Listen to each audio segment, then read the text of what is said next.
Guys, स्वागत है आपका मेरे YouTube चैनल डॉक्टर हिंजा मेंगी में, जिसमें मैं डेंटिस्ट्री रिलेटेड बातें आपसे करती हूँ।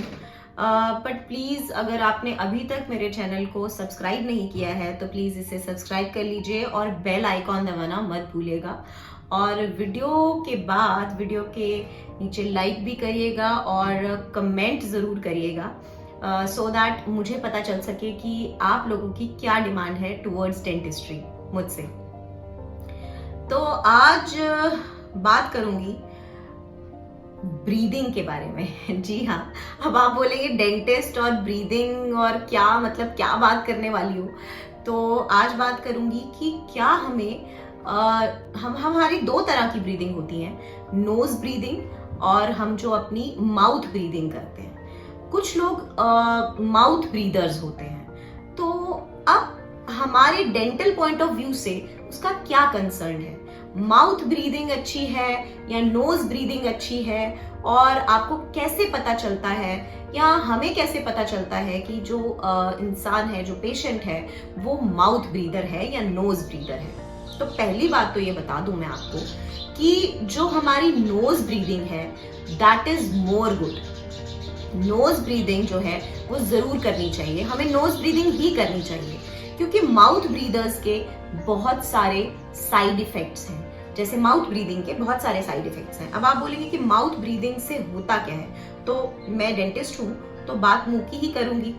अब माउथ ब्रीदिंग में आपका जब पेशेंट जो है वो माउथ से ब्रीथ करता है, तो या कि मुंह से जब हम सांस लेते हैं, तो जो हमारा एनवायरनमेंट है अंदर का वो पूरा ड्राई हो जाता है, और जो हमारे मसूड़े हैं, जो गम्स हैं, वो स्वोलन हो जाते हैं। क्यों होते हैं स्वोलन?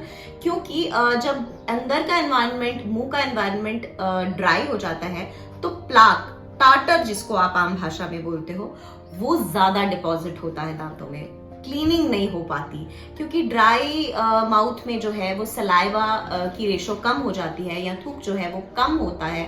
तो उस कारण जो है वो मुंह में जो है गंदगी, टाटर, प्लाक, ये सब जमा होता जाता है, जो आपके नॉर्मल ब्रशिंग से आप उसको निकाल पाना मुश्किल हो जाता है। या फिर कईयों के दांतों में आपने देखा होगा व्हाइट स्पॉट्स दिखते हैं। बहुत सारे लोग हैं जो उनके मुंह दांतों के ऊपर व्हाइट स्पॉट्स दिखते हैं, तो वो भी माउथ ब्रीदर की ही निशानी है।